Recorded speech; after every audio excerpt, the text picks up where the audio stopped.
Good morning, students.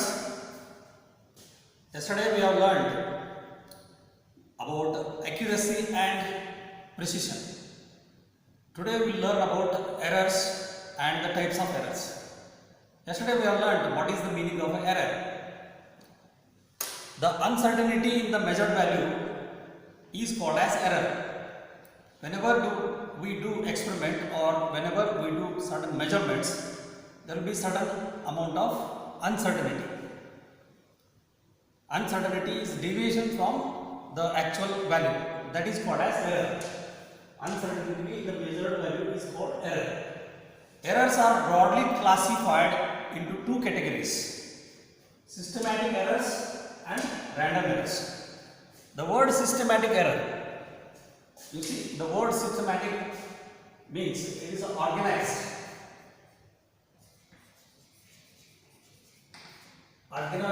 error, or it is in particular order. The error which occurs in a particular order or in an organized manner, it is called systematic error. And the meaning of random error, as the term itself suggests, the random means haphazard.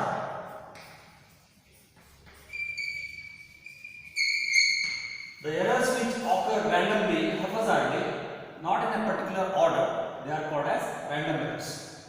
Now we will learn these systematic errors and random errors one by one. First, systematic errors. The errors which occur in a particular order either tend to be increased values or tend to be in decreased values. Whenever we take certain measurements, the measured values will be higher than the actual true value. So all the measured values will be higher than the actual true value. Or if the measured values are lower, all the measured values will be lower than the actual true value. So the errors tend to be in one particular direction. They are called as systematic errors. So the errors which tend to be in one direction.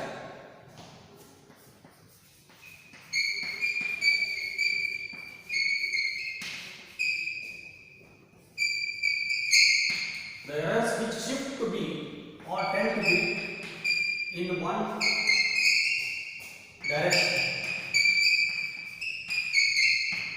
either positive or negative. Either positive or negative means either increased values or decreased values.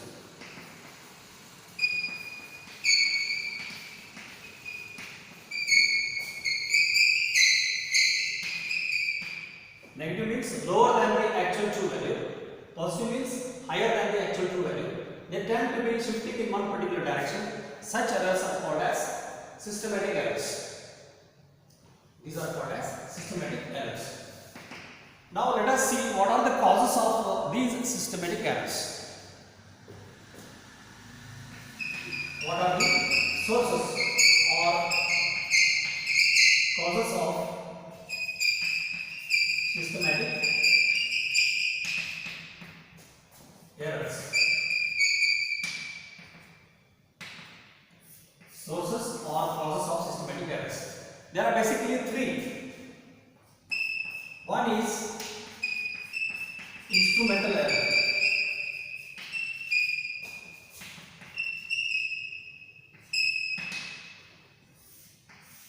The first one is due to instrumental error. The instruments that we use for measurement may be having some imperfection, may be having improper calibration.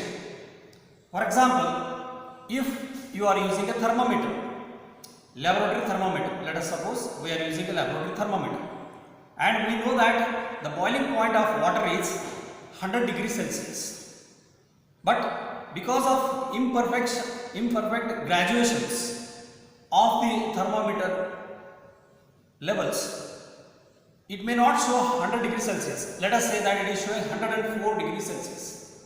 Means there is a 4 degree of difference. Actually, the water boils at 100 degrees Celsius. So instead of showing 100 degrees Celsius, If the thermometer is showing 104 degrees Celsius, there is an error. So this is a systematic error. So for all the temperature readings, if you observe with such a thermometer, for all the temperatures it will be having such kind of positive error. So imperfect calibration, it occurs due to imperfect design or incorrect calibration.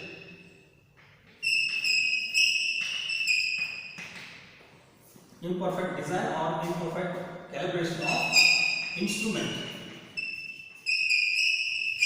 leads to systematic error, that is called as instrumental error. To give you one more example, suppose we are using a meter scale.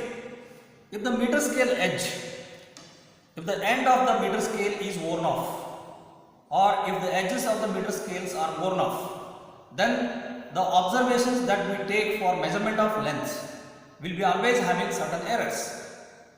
Suppose it is showing a lesser than the actual error. Suppose one edge of this scale is worn off. So if we do not take care and properly, and if we measure with such a scale having one end worn off, then all the readings will be lower than the actual value. So that is another example. So this is another example of instrumental error. Then the third one may be due to the zero mark of a vernier scale may not be coinciding with zero mark of the main scale. We are going to learn vernier calipers and we are going to do experiment with vernier calipers in the laboratory. Vernier calipers is having two scales, one main scale, another one vernier scale. Before we carry out the experiment, we have to ensure that the zero line of vernier scale must coincide with zero line of the main scale.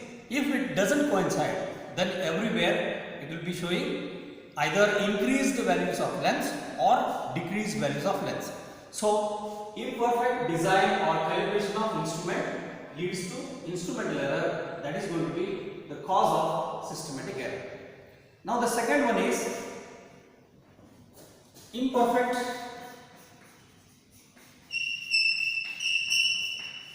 experimental procedure, imperfection in experimental technique.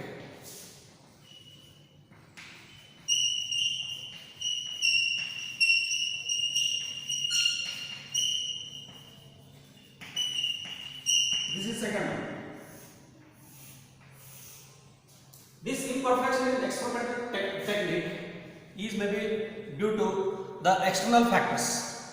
The external factors like changes in the temperatures, wind velocity, humidity, these will cause the errors while doing the experiment.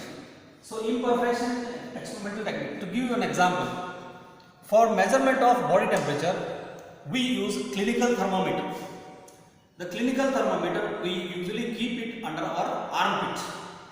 When we keep the clinical thermometer under the armpit for 1 minute or 2 minutes, then we will be able to measure the body temperature. But actually, the body temperature measured by keeping under the armpit will be always lower than the actual internal body temperature. And if the same clinical thermometer is kept under the mouth below the tongue, and if we measure that body temperature, that will be different from the one which is measured by keeping under the armpit. So this is another cause of systematic error, imperfection in experimental errors, which may be due to external facts, the external conditions.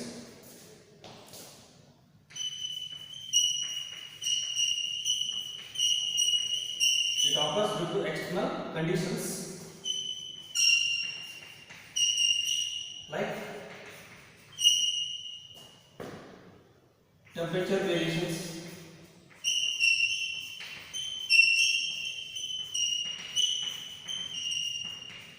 wind velocity, humidity, etc. These will definitely hamper the measurements while doing the experiments. Then the third one is personal error. The third one, the cause of systematic error is personal error. The personal error is caused by the person who is doing the experiment. The instrument may be correct, all the external conditions may be stable, but if the person doing the experiment is having his own personal bias, if he is having his own carelessness, or if he doesn't know the proper setting up of the apparatus, if the person doesn't set the apparatus properly, if he doesn't know the procedure properly, then he will commit the errors. That is called as personal error. To give you an example, suppose you are measuring the temperature with the help of a thermometer. If temperature is at one particular level, if we do not hold the level of that mercury of the thermometer to our line of sight, actually it should be held exactly to our line of sight, so that we will be able to get the correct value of the temperature. In case if we are holding it down and looking it from the top, then all the measured values of the temperature will be lower than the actual value. In case if we are holding the thermometer little upper, if we hold it like this, and then the mercury level will be showing lower level. So all the measured values will be lower than the actual value. So this happens because of improper procedure or improper technique followed by the person who is doing the experiment. Similarly, while measuring the length also, while measuring the length, our line of sight must be exactly coinciding with the graduation of that particular scale. So that's how the personal errors which an individual will be committing, that will be leading to systematic errors. So these are the three causes of systematic errors, which will tend to be either increased values of the measured values or decreased values of measured values. Therefore, they are called as systematic errors. They will be organized or in a particular order, either increased values or decreased values. So we must know the proper technique. We must use the proper instrument for the measurement of physical quantity, and we should have a proper procedure to do the experiment, proper technique, experimental technique, so that we can minimize the errors. Okay, these are three causes of systematic error. Now let us learn the second broad category, that is called as random error. As the term itself suggests, random means the errors which occur irregularly, the errors which occur haphazardly. Irregularly, if the errors are occurring, such errors are called as random errors. These random errors will occur due to fluctuations in the voltages. For example, if we are doing Ohm's law experiment, we are studying the variation of current with respect to variation of voltage. Due to sudden increase in voltage or decrease in the voltage by the voltage supply, then fluctuations, we call them as fluctuations. If there are sudden fluctuations in the voltage, then the actual values of the voltages will be differing from the voltages supplied by the source. So that will be leading to either increased value or decreased value randomly. So such type of errors are called as random errors. So these random errors are irregular. They are irregular, occurring irregularly, and they are random with respect to sign and size.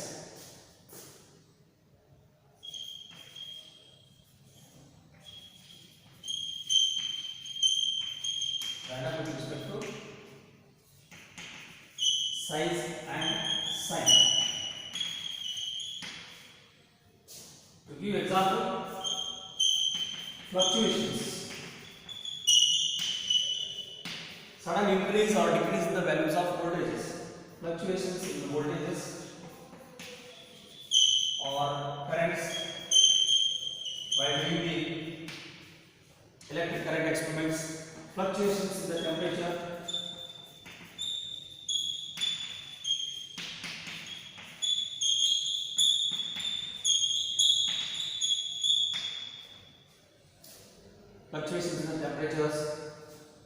and sometimes mechanical vibrations.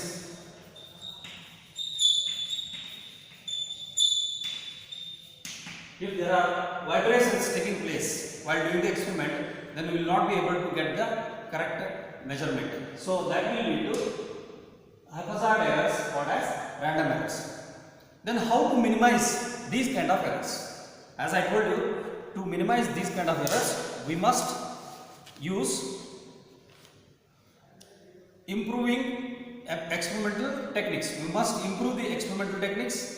We must select better experimental instrument, and we must remove the personal bias or carelessness.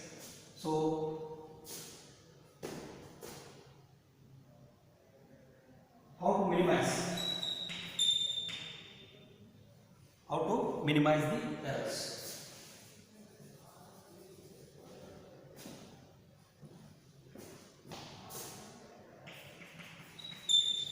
Errors can be minimized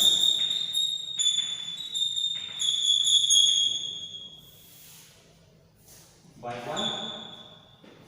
using experimental technique, improving experimental technique.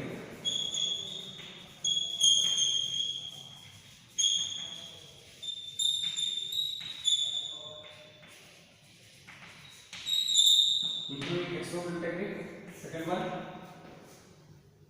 selecting better experimental instruments.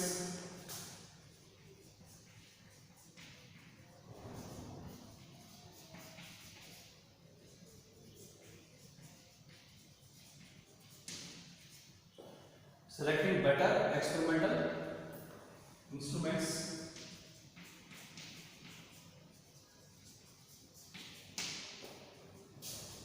Third one, removing personal bias.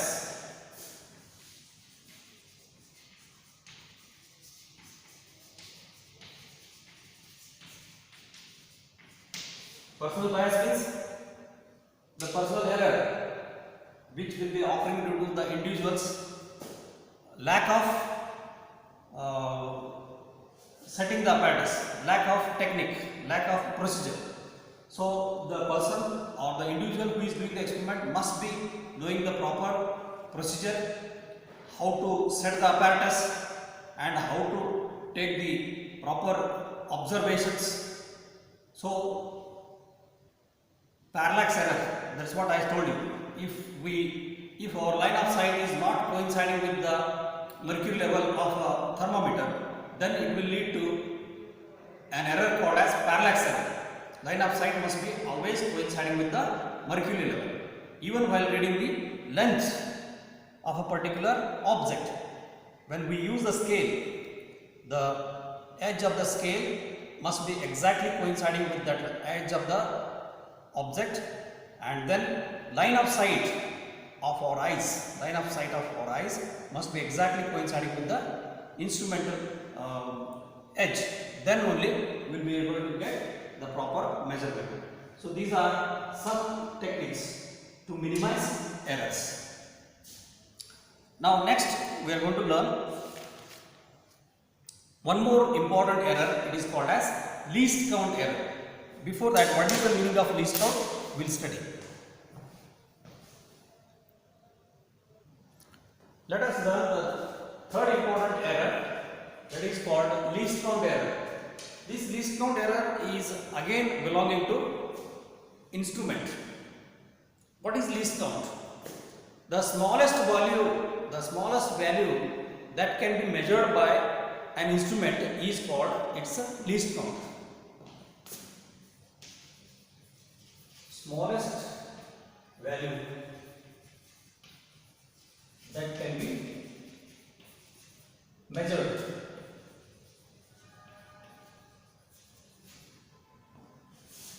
by an instrument is called least count.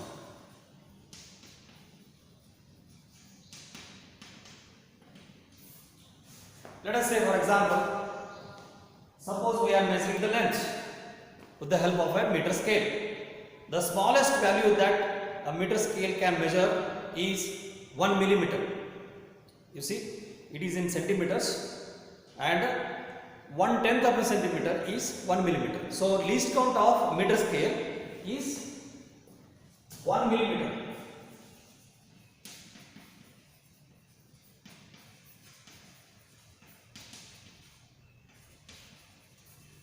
Least count of meter scale or centimeter scale, whatever you are using, its least count is 1 millimeter or 0.1 centimeter.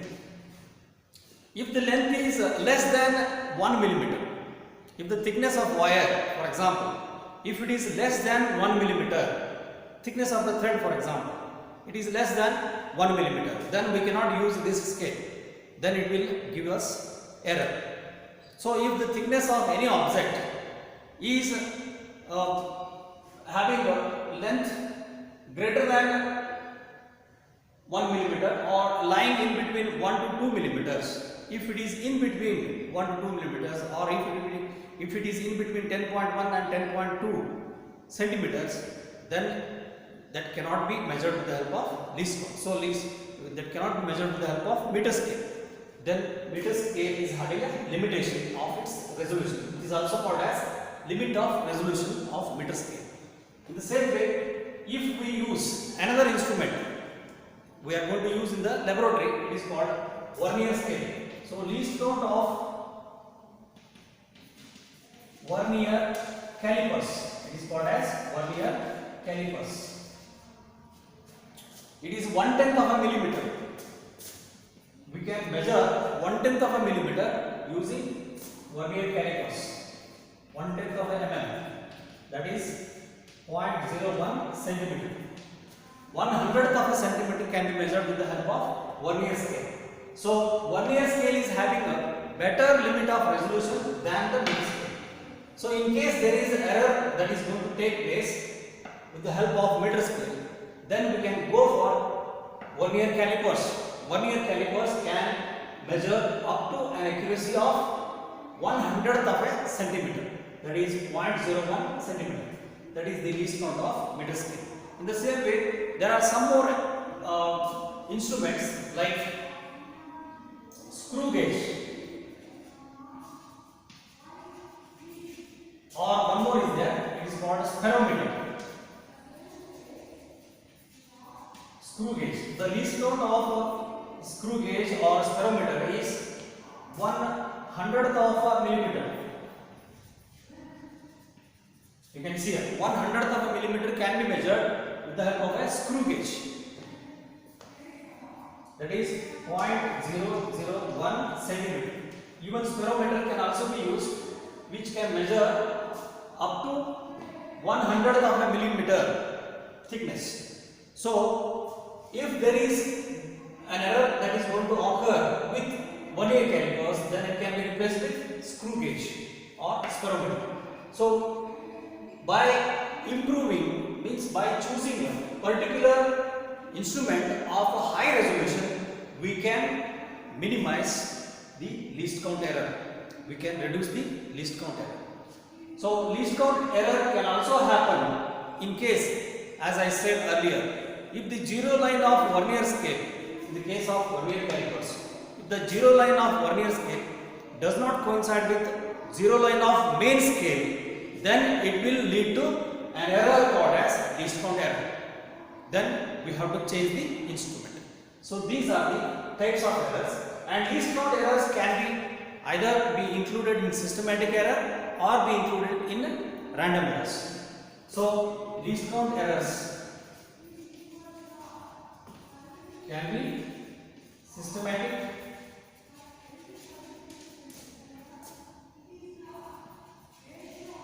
or random errors. It can be included in both. So before doing an experiment, the individual should know how to use a particular instrument. He must know the knowledge of how to find out least count. Even a voltmeter or ammeter, voltmeter is used to measure the voltages, ammeter is used to measure the currents. It is also having the graduations. There also we need to find out what is the least count before we go for measuring the voltages or currents. Otherwise we'll be committing errors, that is due to least count error. Then what are the methods to minimize these errors? There are two important methods. One is to use an instrument having better resolution, instrument having better least count in order to minimize the least count error. The second thing is repeat the experiment several times. Instead of measuring the particular physical quantity once or twice, you do the same measurement some 5 times or 10 times. Then take the arithmetic mean of all those observations. Arithmetic mean of all those observations will be having minimum error, which will be close to the true value. Now we can list those two methods to minimize the errors. Okay, now how to minimize the errors due to least count, that is least count errors. As we have studied earlier, how to minimize the systematic errors by improving the experimental technique, by selecting the better instrument, and by removing the personal bias, that is by removing the personal carelessness and adopting the particular procedure. We can minimize the systematic errors. Same can be applicable even here also. By using instrument of higher precision, means by using the instrument of higher resolution.